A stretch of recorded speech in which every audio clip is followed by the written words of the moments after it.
Illustration 26. A product passes through three processes A, B and C. 10,000 units at cost of 1 rupee 10 paise were issued to process A. The other direct expenses were as follows.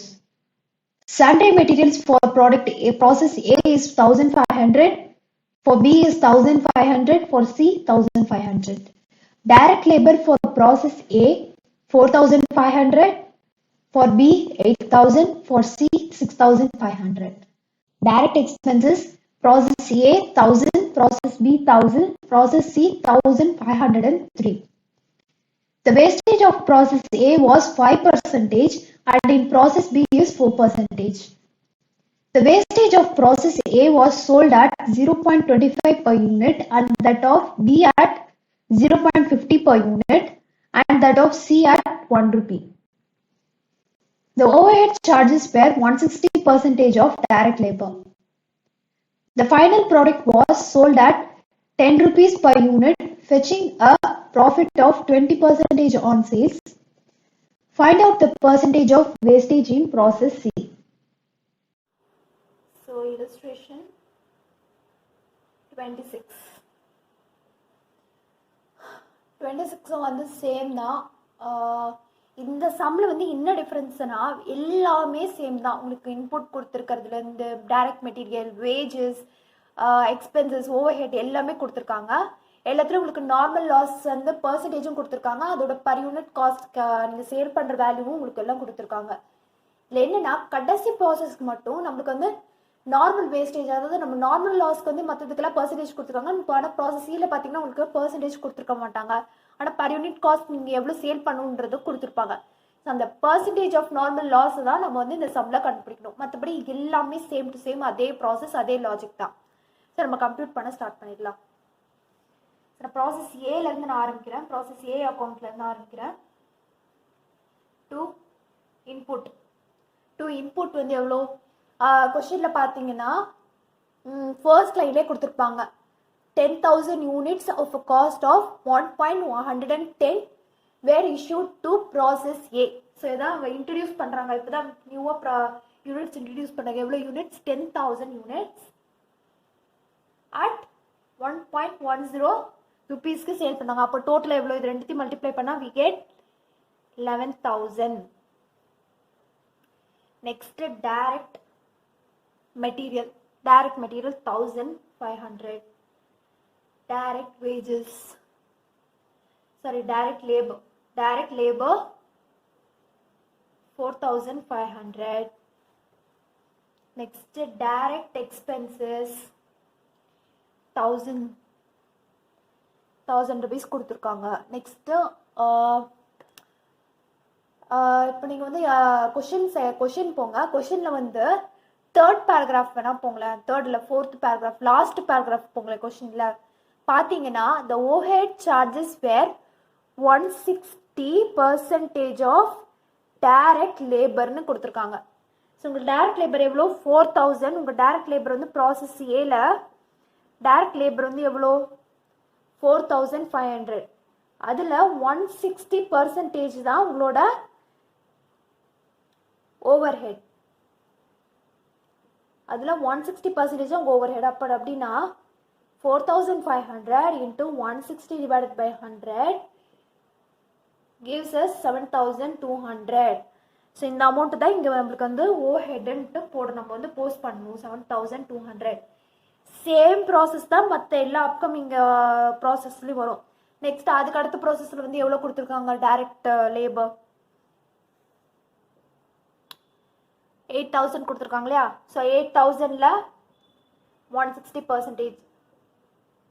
அதே மாதிரி next வேறு அடுத்த process சியில் வந்து எவ்வளோ கொடுத்துருக்காங்க? 6,500.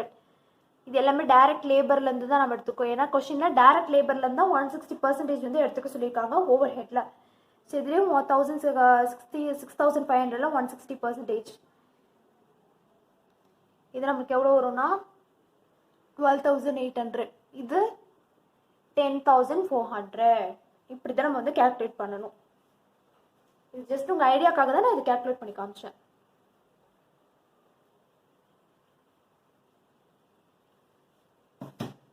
Next நம்ம credit side போயிடலாம். கிரெடிட் சைடில் by normal loss. So normal loss பாருங்க. இப்போ வேஸ்டேஜ் ஆஃப் செகண்ட் பேராகிராஃப் பாருங்க. கொஸ்டினில் the wastage of process A was 5%ன்னு கொடுத்துருக்காங்க. 5%னா இந்த 10,000 யூனிட்ஸில் 5%. இந்த 10,000 யூனிட்ஸில் 5% எடுத்துக்கணும்னு சொல்லியிருக்காங்க. 5% போட்டால் எவ்வளோ? 10,000 5% போட்டால்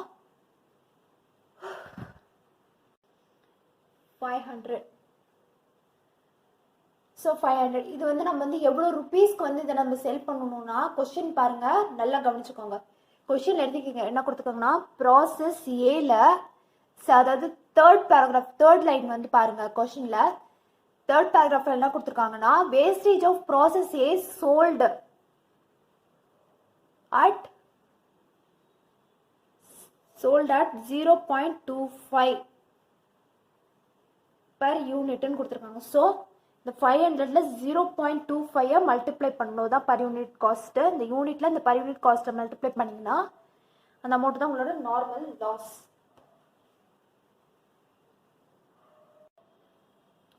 போட்டோம்னா we get 125. நெக்ஸ்ட் இது வந்து நெக்ஸ்ட் ப்ராசஸ் பிக்கு நம்ம ட்ரான்ஸ்ஃபர் பண்ண போகிறோம். ஸோ அந்த அமௌண்ட்டு. ஸோ வேற என்ன கொடுத்துருக்காங்க இதில் வந்து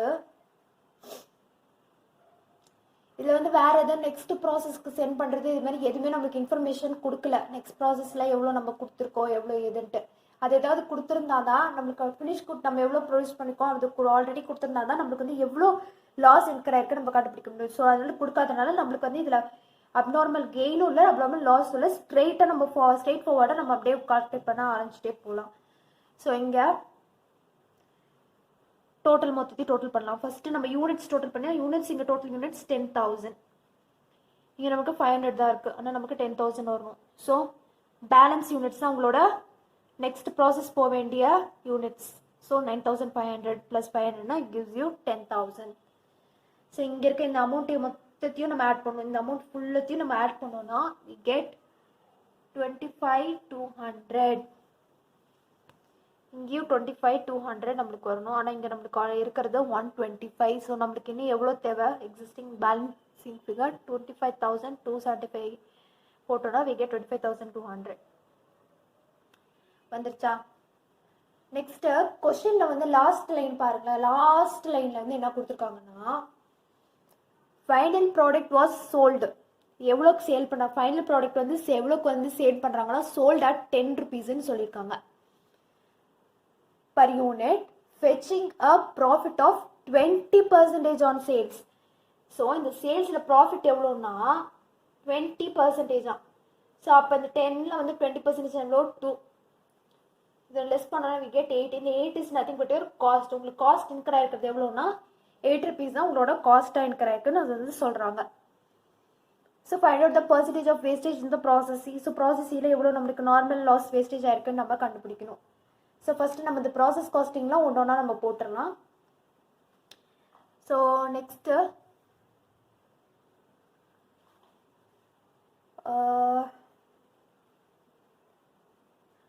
வந்து ப்ராசஸ் பி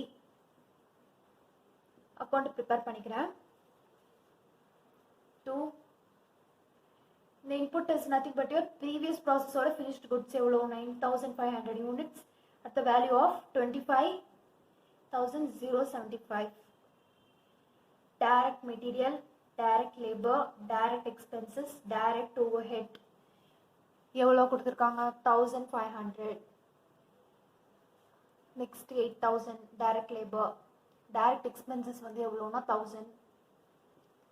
next overheads வந்து 12,800 by normal loss. Normal loss வந்து எவ்வளோ பர்சன்டேஜ் வந்து கொஸ்டினில் கொடுத்துருக்காங்கன்னு செக் பண்ணுங்கள். எவ்வளோ கொடுத்துருக்காங்கன்னா 4% ஃபார் ப்ராசஸ் பிக்கு வந்து 4%ன்னு சொல்லியிருக்காங்க. ஸோ இந்த 9,500ல் 4% தான் உங்களுக்கு இந்த நார்மல் லாஸ் யூனிட்ஸ் எவ்வளோ? 380. இதை வந்து எவ்வளோக்கு சேல் பண்ணால் 0.50க்கு வந்து சேல் பண்ணலான்னு சொல்லியிருக்காங்க ஸ்கிராப் வேல்யூ பர் யூனிட். இது ரெண்டுத்தையும் மல்டிப்ளை பண்ணோம்னா வி கெட் 190. நெக்ஸ்ட் ப்ராசஸ்க்கு வந்து சேல் பண்ண, அதாவது ப்ராசஸ் பிலேருந்து ப்ராசஸ் சிக்கு எவ்வளோ யூனிட்ஸ் நமக்கு தெரியாது, கண்டுபிடிக்கணும். ஸோ நம்ம டோட்டல் யூனிட்ஸ் வந்து டோட்டல் பண்ணோம்னா இது 9500. அப்போ ஆப்வியஸ்லி இங்கே நமக்கு 9500 வரணும். இந்த டோட்டல் இது மொத்த நமக்கு இதில் வந்து இது நான் வாரத்துலேயே சொல்லிட்டேன், இதில் நம்மளால ப்ராசஸாக லாஸை வந்து கண்டுபிடிக்க தேவையில்லை இதில். ஸோ டேரெக்டாக இது மொத்தத்தையும் நம்ம ஆட் பண்ணோம்னா வி கெட் 48,375. ஆப்வியஸ்லி இங்கே 48,375 வரணும். ஸோ நமக்கு இங்கே எவ்வளோ யூனிட் வந்து நம்மளுக்கு தேவை, 9120. ஸோ இந்த பேலன்ஸ் நம்மளுக்கு வந்து பேலன்ஸ் இல்லாத அமௌண்ட் தான் நம்ம இங்கே போட்டுக்கோ, பேலன்ஸிங் ஃபிகரா. நெக்ஸ்ட் நம்மளுக்கு இன்னும் எவ்வளோ தேவை, நம்மளுக்கு இன்னும் இங்கே சர்ப்ளஸாக டெஃபிசிட்டாக இருக்கிறது இன்னும் எவ்வளோ நம்மளுக்கு கம்மியாக இருக்குது, 48,185 இருந்தால் நம்மளுக்கு வந்து இந்த டோட்டல் அமௌண்ட் கிடச்சிரும். ஸோ இப்படி தான் கம்ப்யூட் பண்ணணும். Next process C account. Process C அக்கௌண்ட்டில் வந்து சேம் அதே தான், வேறு இந்த நார்மல் லாஸ் கேல்குலேஷன் மட்டும்தான் நம்மளுக்கு இதில் டிஃப்ரெண்ட்டாக இருக்கும். ஸோ இன்புட் எவ்வளோ ப்ரீவியஸ் இதுலேருந்து நம்மளுக்கு 9002, அதாவது இந்த டிஃப்ரென்ஸ் அமௌண்ட்டு தான், அந்த டிஃப்ரென்ஸ் அமௌண்ட்டு தான் நான் இங்கே போட்டிருக்கேன். நமக்கு நார்மல் லாஸ் கெயின் இருந்துச்சுன்னா நான் அதை வந்து எப்படி கேல்குலேட் பண்ணுன்றது நம்ம ப்ரீவியஸ் illustration 24 இல்லை 25 வந்து சொல்லி கொடுத்துருப்பேன். ஸோ இதுக்கு அதெல்லாம் தேவையில்லை. ஸோ டேரெக்டாக நம்மளுக்கு டிஃப்ரென்ஸ் அமௌண்ட்டை நம்ம இங்கே வந்து போஸ்ட் பண்ணிடும். ஸோ இது வந்து இன்புட் எவ்வளோ, 9120 யூனிட்ஸோட வேல்யூ எவ்வளோ, வேல்யூ ஆஃப் 48,185. இங்கே நார்மல் லாஸ் போட்டுக்கிறேன். Next direct material, direct labour, direct expenses, overheads. Direct material எவ்வளோ, 1500. Direct labour 6500. direct expenses 15,503. Next 10,400.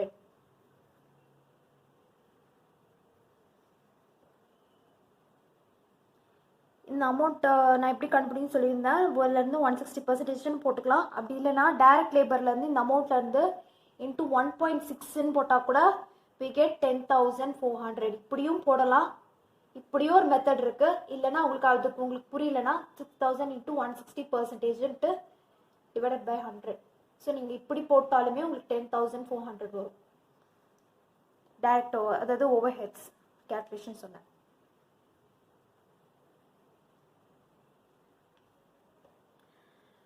So இப்போ நம்மளுக்கு வந்து நார்மல் லாஸ் தெரியாது, ஆனால் அதுக்கு பர் யூனிட் காஸ்ட் வந்து கொஸ்டினில் கொடுத்துருக்காங்க. பர் யூனிட்னா 1 ரூபி பர் யூனிட் சேல் பண்ணால். பட் ஆனால் நம்மளுக்கு எவ்வளோ யூனிட்ஸ்ன்றது தெரியாது, எவ்வளோ யூனிட்ஸ்ன்னு தெரியாது. ஃபினிஷ்டு குட்ஸோட காஸ்ட் தான் நான் வந்து கண்டுபிடிச்சேன். அதாவது செல்லிங் ப்ரைஸ் வந்து இப்போ ப்ராசஸ் சியில் செல்லிங் ப்ரைஸ் வந்து 10 rupeesன்னு வச்சுக்கோங்க. அதில் ப்ராஃபிட் வந்து இதில் வந்து 20%னா 2. ஸோ இந்த டிஃப்ரென்ஸ் அமௌண்ட் தான் வந்து 8. அதுதான் உங்களோட காஸ்ட். ஸோ உங்களோட ஃபினிஷ்டு குட்ஸ் காஸ்ட் வந்து பர் யூனிட் காஸ்ட் வந்து எவ்வளோ 8ன்றது கண்டுபிடிச்சிட்டோம். ஆனால் எவ்வளோ யூனிட்ஸ்ன்றது கண்டுபிடிக்கல. நமக்கு இந்த யூனிட் நம்மளுக்கு நார்மல் லாஸோட யூனிட் தெரிஞ்சது, இதுவும் நம்ம கண்டுபிடிக்க முடியும். ஸோ அந்த பர்சன்டேஜ் இப்போ எப்படி கண்டுபிடிக்கிறதுன்றதை நான் வந்து சிமுலேஷன் மாடலில் வந்து போட்டு காமிக்க போகிறேன். சிமுலேஷன் மாடலில் போட்டால் தான் உங்களுக்கு வந்து இது வந்து எப்படி நான் வந்து பர் யூனிட் அந்த பர்சன்டேஜ் கண்டுபிடிச்சன்றது உங்களுக்கு டிரைவ் பண்ணுன்றது தெரியும். ஸோ இதுதான் நான் ஃபினிஷ்டு குட்ஸ்க்கு வந்து எப்படி பர் யூனிட் கண்டுபிடிக்கணும்னு நான் சொல்லி கொடுத்துட்டேன். நெக்ஸ்ட் இப்போ நம்ம வந்து சிமுலேஷன் மாடலில் வந்து நான் இப்போ வந்து பர்சன்டேஜை கண்டுபிடிக்க போகிறேன். நான் இங்கே தனியாக எடுத்து எழுதுறேன், அப்போ தான் வந்து உங்களுக்கு வந்து புரியும். இருங்க, நான் ஃபஸ்ட் நான் இதில் வந்து பர் யூனிட் இங்கே போட்டுறேன். இப்போ நம்மளுக்கு வந்து இங்கே வந்து பர் யூனிட் வந்து எவ்வளோ இருக்குது, இங்கே யூனிட்ஸ் நம்மளுக்குனா 9,120 இருக்கணும். அதே மாதிரி இங்கே 9,120 இருக்கணும். டோட்டல் வேல்யூ நம்மளுக்கு தெரியாது. டோட்டல் வேல்யூ வந்து இதுக்கு வந்து எவ்வளோ வருதுன்னா 68,088. எங்கேயும் 68,088 நம்மளுக்கு வரணும். ஸோ நமக்கு இங்கே வந்து யூனிட்ஸ் தான் நம்ம கண்டுபிடிக்கணும். ஸோ அது எப்படி கண்டுபிடிக்கணும்னா இங்கே வந்து நம்மளுக்கு நார்மல் லாஸ் வந்து நான் இதே இன்ஃபர்மேஷன் தான் நான் இங்கே வந்து திரும்ப எடுத்து எழுதுறேன். கன்ஃபியூஸ் ஆகாதீங்க. திரும்பவும் சொல்கிறேன், இங்கே இருக்க இந்த கிரெடிட் சைடு இந்த இன்ஃபர்மேஷனை தான் நான் இங்கே வந்து எடுத்து எழுதுறேன். சரிங்களா? அதை எடுத்து எழுதி நான் அது வந்து ஒரு ஈக்குவேஷன் மாதிரி சிமுலேஷன் மாடலில் போட போகிறேன். ஸோ நார்மல் லாஸ் வந்து நம்மளுக்கு 1 ரூபி பர் யூனிட் காஸ்ட்டு தெரியும். யூனிட்ஸ் நம்மளுக்கு தெரியாது, அது எக்ஸ்ன்னு வச்சுக்கலாம். நெக்ஸ்ட்டு ஃபினிஷ்டு குட்ஸுக்கும் வந்து அதுக்கு பர் யூனிட் காஸ்ட் வந்து 8ன்னு தெரியும், ஆனால் எவ்வளோன்னு தெரியாது. ஸோ நம்மளுக்கு இது எக்ஸ்ன்றனால நம்மளுக்கு டோட்டல் வேல்யூ எக்ஸ்ன்னு நம்ம வச்சுக்கலாம். சரிங்களா?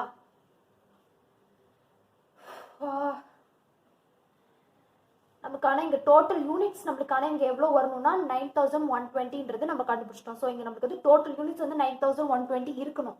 அதே மாதிரி நம்மளுக்கு இங்கே டோட்டல் வேல்யூ வந்து எவ்வளோ இருக்குன்னா 68,088 ருபீஸ் இருக்கணும்.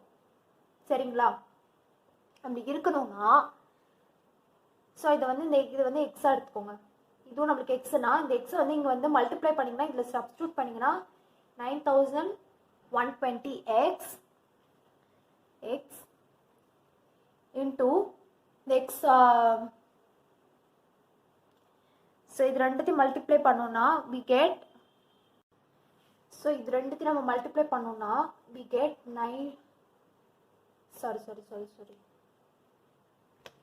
72,960x minus 8x. அதாவது இது எக்ஸில் சப்ஸ்டியூட் பண்ணி மல்டிப்ளை பண்ணோம்னா, அதாவது நம்மளுக்கு இவ்வளோ யூனிட்ஸ் இருக்குது, நம்ம இவ்வளோ டோட்டல் வேல்யூன்றது நம்ம கண்டுபிடிச்சிட்டோம். அதை நம்ம எடுத்து எழுதிட்டோம். ஆனால் யூனிட்ஸ் தெரியாதுன்றனால நான் எக்ஸ்ன்னு போட்டுட்டேன். ஸோ இந்த அமௌண்ட்டை வந்து நான் இது கூட இந்த ஃபினிஷ்டு குட்ஸோட சப்ஸ்டியூட் பண்ணணும். அதாவது இந்த எக்ஸை வந்து இது கூட மல்டிப்ளை பண்ணால் என்ன ஆகும்? 9120 எக்ஸ்ன்னு வரும். நெக்ஸ்ட்டு இந்த 8 கூட இந்த அமௌண்ட்டை நான் வந்து மல்டிப்ளை பண்ணேன்னா ஐ கெட் 72,960x மைனஸ் திரும்ப இந்த எக்ஸோட இந்த 8 மல்டிப்ளை பண்ணனா உங்களுக்கு 8x கிடைக்கும். அது வந்து நீங்கள் மைனஸ் பண்ணுவீங்க. ஸோ நான் இங்கே வந்து எடுத்து எழுதுறேன்.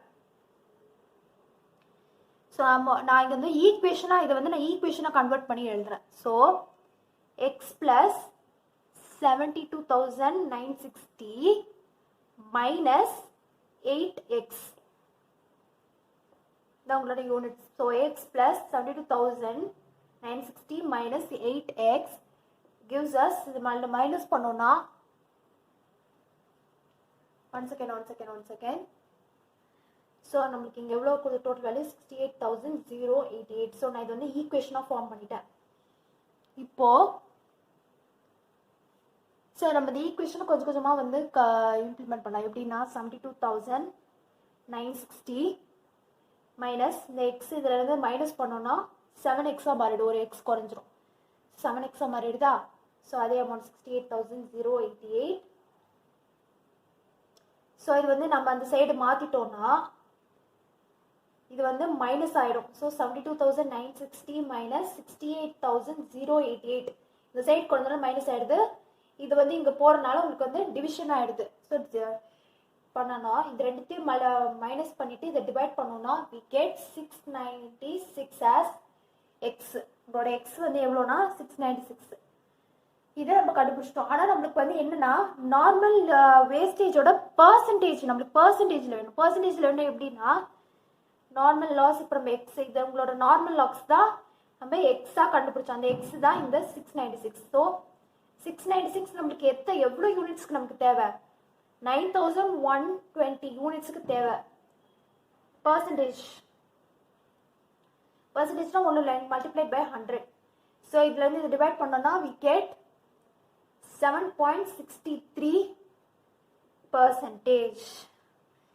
ஸோ இந்த பர்சன்டேஜ்லேருந்து தான் இந்த அமௌண்ட்டை வந்து நம்ம வந்து எடுத்துட்டு அதுதான் உங்களோட இந்த பர்சன்டேஜ் தான் இந்த 9,120ல் 7.63% தான் உங்களோட நார்மல் லாஸ். ஸோ இந்த 9,120ல் இப்போ நம்ம கண்டுபிடிச்ச இந்த நார்மல் லாஸ் பர்சன்டேஜ் 7.63% கண்டுபிடிச்சோன்னா ஆன்சர் எவ்வளோ வரும்னா 1 செகண்ட். இதுதான் நம்ம யூனிட்ஸ் இல்லை, இதுதான் நம்ம யூனிட்ஸ். ஸோ நார்மல் யூனிட்ஸ் நம்ம இங்கே தான் கண்டுபிடிச்சோம். அதே எக்ஸ் 696 1 ரூபீஸ்னா அதே 696 தான் சேல் பண்ணுற மாதிரி இருக்கும். நெக்ஸ்ட்டு கண்டுபிடிச்சோன்னா we get 695.856 வரும். அதுதான் நம்ம வந்து இங்கே வந்து ரவுண்ட் ஆஃப் பண்ணி 696 கொடுத்துருக்கோம். சரிங்களா, இதுதான் ஆல்ரெடி இந்த அமௌண்ட் நம்ம கண்டுபிடிச்சது. நெக்ஸ்ட் நம்மளுக்கு அது பேலன்ஸ் அமௌண்ட் எவ்வளோ? இதுக்கு நம்மளுக்கு பேலன்ஸ் அமௌண்ட் வரணும்னா ஃபஸ்ட்டு நம்மளுக்கு இந்த யூனிட்ஸ் போடணும். யூனிட்ஸ் வந்து நம்மளுக்கு பேலன்ஸ் எவ்வளோ? 8424 டிஃப்ரென்ஸ் அமௌண்ட்டு தான் நான் எடுத்து போட்டுட்டேன். நெக்ஸ்ட் நம்மளுக்கு டிஃப்ரென்ஸ் அமௌண்ட் எவ்வளோ? ஸோ இது வந்து இந்த மல்டிப்ளை பண்ணோன்னா 8424லேருந்து 8 வந்து மல்டிப்ளை பண்ணோன்னா we get 67,392. இதை வந்து ஆட் பண்ணோன்னா இந்த அமௌண்ட் நம்மளுக்கு வரணும். ஸோ கிராஸ் செக் பண்ணிக்கோங்க, வந்துச்சுன்னா இட்ஸ் ரைட். ஸோ அவ்வளோதான் கைஸ் இந்த சம். அது ஒன்றும் இல்லை, உங்களோட normal loss divided by your input, அதுதான் இந்த பர்சன்டேஜ், நார்மல் லாஸ் பர்சன்டேஜ்.